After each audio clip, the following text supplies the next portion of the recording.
Weather आप देखिए कितना ही खूबी। तो बारिश से सारे पहाड़ जो है वो दिखाती हूँ कि हम जहाँ रहते हैं तो क्या खाते हैं। Hello friends, good morning, Radhe Radhe, कॉनिचिवा। कैसे हैं आप सब लोग? आई होप आप सब लोग बहुत अच्छे होंगे। तो आज 12 सितंबर है, मॉर्निंग का टाइम 11 बज चुके हैं और यहाँ का वेदर आप देखिए कितना ही खूबसूरत हो रहा है। इस वक्त बारिश हो रही है और देखो अगर आप सामने देखेंगे तो बारिश से सारे पहाड़ जो है पूरे कवर हुए पड़े हुए हैं।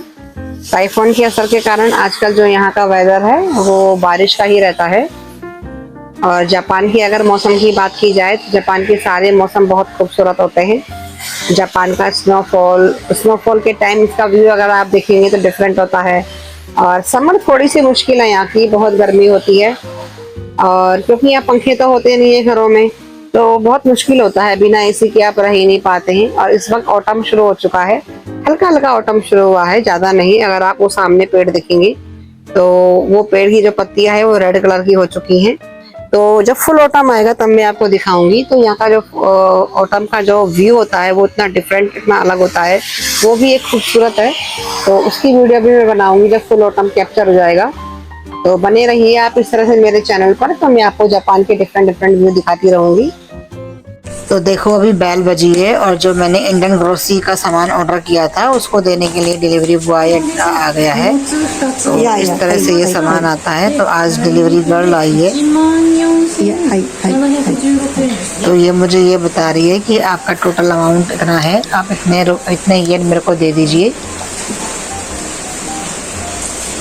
और ये बिल पर मुझसे साइन करवा रही है और ये बोल रही है मुझे कि सामान भारी है, मैं अभी लेके आती हूँ एक एक करके। तो देखो यहाँ पर पेमेंट किस तरह से होता है। ये लोग साथ में मशीन लेके आते हैं, उसमें साइन करवा के और फिर अपना पेमेंट ले लेते हैं। उसके बाद फिर आपको सामान हैंड ओवर करते हैं। इस तरह से यहाँ पर ऑनलाइन सामान जो आता है इंडियन ग्रोसरी का, उसका पेमेंट इस तरह से होता है। आप भी देखो।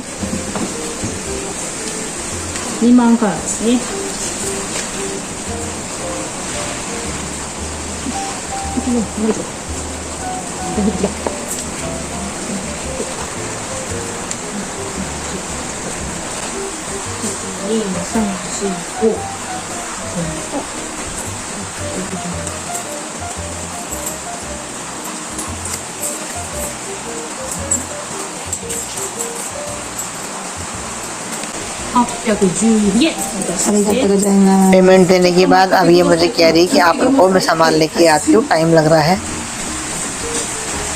तो जितने वो सामान लेके आते इतने आप बाहर के वेदर को एंजॉय कीजिए और देखिए। देखो मौसम कितना अच्छा हो रहा है और इस मौसम में मेरे पास वो इंडियन डिलीवरी का सामान आया है और वो भी एक लेडीज़ लेके आई है। तो उनको लाने में दिक्कत हो रही है बारिश में, इसलिए वो एक एक करके लेके आएंगी, वो उठा नहीं पाती। यहाँ पर जापान में क्या होता है कि ऐसा नहीं है कि डिलीवरी वाला काम बॉयज़ ही करेंगे, यहाँ पर गर्ल्स भी करती हैं। तो सामान का जो पैकेट है, कार्टून है, भारी होने के कारण वो एक एक करके लेके आएंगी ऊपर। और अगर बारिश नहीं होती तो शायद वो एक बार में ही ले आती। अभी बारिश है, इस चक्कर में उनको लाने में प्रॉब्लम हो रही है। देखो उनसे उठ नहीं रहा है सामान, तो वो एक एक करके बॉक्स को लेके आ रही हैं।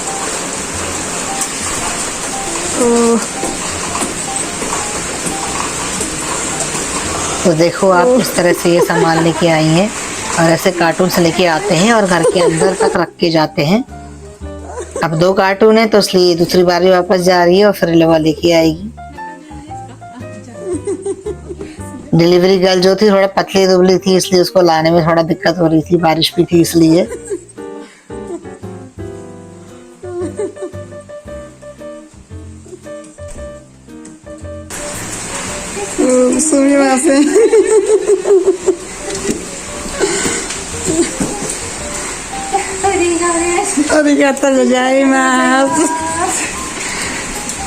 और इस तरह से देखो ये जो मैंने इंडियन सामान मंगवाया था ये 2 कार्टून्स में आया है और वो लेडीज़ लेके आई थी तो उसको 2 कार्टून उठाने में दिक्कत हो रही थी, इसलिए वो एक एक करके लेके आई है।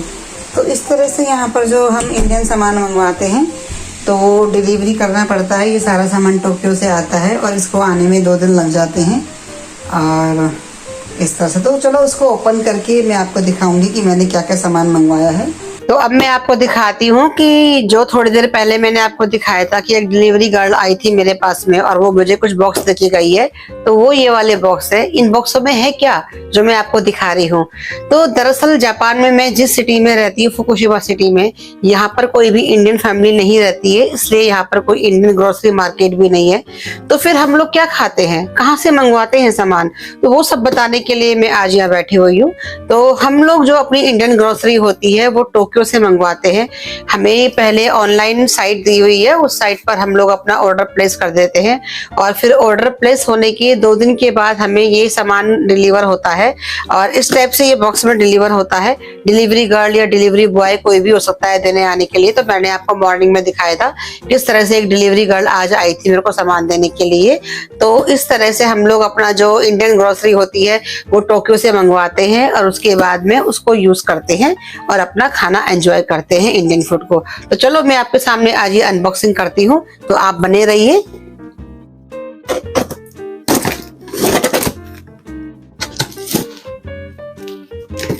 तो इस तरह से ये डब्बा आता है, इसमें आज 2 डिब्बे आए हैं। अब डिपेंड करता है आपने कितना सामान मंगवाया है। अगर वो सामान एक डिब्बे में कवर हो जाता है तो एक डिब्बे में आ जाता है, और अगर 2 कार्टून्स में कवर हो रहा है तो 2 कार्टून्स में जाता है। आज जो मेरा सामान है वो 2 कार्टून्स के अंदर आया है। तो पहले मैं पहला वाला ओपन करूंगी और आपको दिखाऊंगी। तो ये मैंने अभी आपके सामने ओपन कर लिया है। तो ये जो मैंने मंगवाया है, जापान में कई सारी साइट है। जापान की मेन जो बहुत बड़ी साइट है इंडियन ग्रोसरी मार्केट की, वो अंबिका बाजार है। वो अंबिका बाजार से मैं मंगवाती हूँ। अगर हम लोग जापान में टोक्यो में रह रहे होते या नियर बाई टोक्यो रह रहे होते तो हमें इस तरह ऑनलाइन सामान मंगवाने की जरूरत नहीं पड़ती। हम उस सामान को वहां पर शॉप पे जाके भी ले सकते हैं।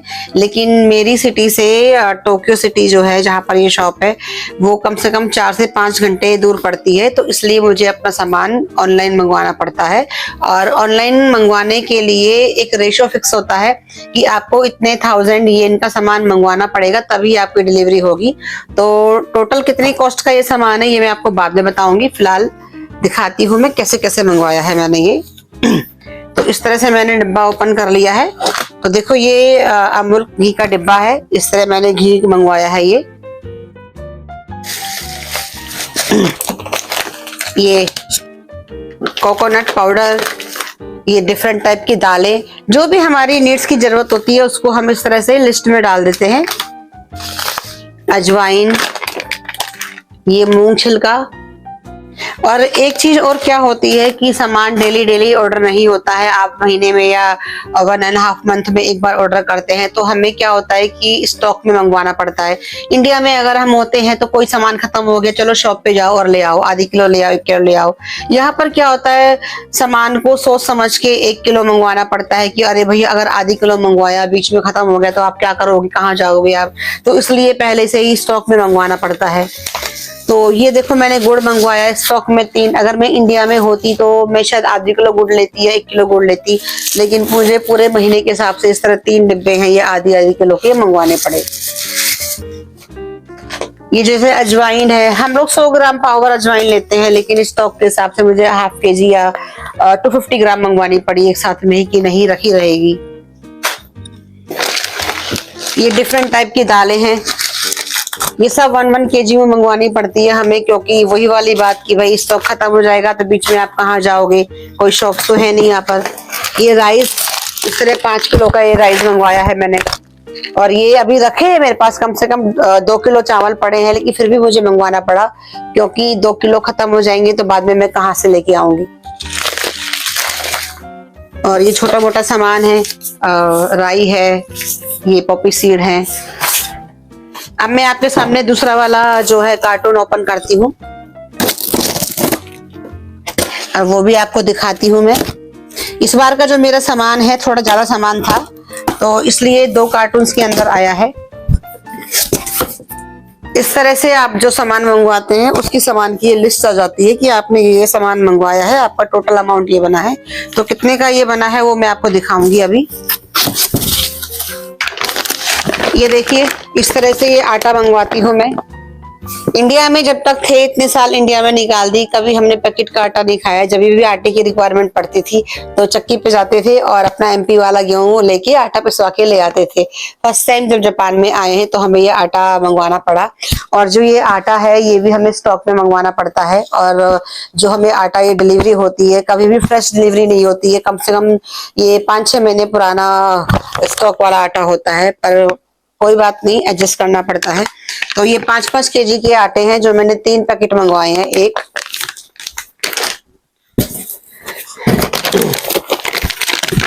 और ये 2 और ये 3। ये 15 केजी आटा है जो करीब मेरे आई थिंक 1 मंथ के करीब तो चल ही जाएगा ये आटा मेरा। तो इस तरह से मैंने करके ये स्टॉक मंगवाया है। अब ये बात रही कि ये सामान जो मैंने आपको इंडियन ग्रोसरी का दिखाया है वो कितना प्राइस में है। तो देखो ये इसका प्राइस लिस्ट है, जो जो सामान आया है उनको उनका प्राइस दे रखा है। और ये टोटल मेरा सामान जो आया है 14,760 येन। तो मिनिमम जो होता है हमें कम से कम किसी साइट के अंदर 10,000 मिनिमम होता है, किसी के अंदर 15,000 मिनिमम होता है। इस वाली साइट के अंदर 10 से लेकर 15 केजी के बीच में आप सामान को ऑर्डर प्लेस कर सकते हैं। और एक दूसरी साइट है, उस साइट के अंदर मिनिमम 15,000 येन का आपका सामान ऑर्डर करना पड़ता है। तो इस तरह से हम लोग ये डिलीवर ऑर्डर करते हैं सामान, और फिर हमारा सामान डिलीवरी होता है। तो इस तरह से ये था मेरा आज का वीडियो, जिसमें मैंने आपको ये दिखाया कि हम लोग जापान में जहाँ रहते हैं तो क्या खाते हैं। तो खाते तो हम लोग वेजिटेरियन फूड ही है, इंडियन फूड ही खाते हैं। और वो सामान कैसे कैसे मंगवाते हैं, तो वो सामान मुझे सारा एक साथ इकट्ठा ऑर्डर करना पड़ता है, और फिर पूरे मंथ उसको यूज करते रहते हैं। उसके बाद फिर दोबारा ऑर्डर कर देते हैं, फिर उसको यूज करते रहते हैं। तो इस तरह से मैंने आपको जानकारी दी कि जापान में मैं जिस सिटी के अंदर रहती हूँ तो मैं क्या खाते हैं हम लोग, और सामान अपना इंडियन ग्रोसरी कैसे ऑर्डर करते हैं। तो कैसी लगी आपको ये जानकारी मेरी? अगर आपको मेरी ये वीडियो अच्छी लगी है तो लाइक करें, सब्सक्राइब करें, कमेंट करना कभी ना भूलें, और मिलते हैं अगली वीडियो में। Bye bye, Radhe Radhe, konnichiwa.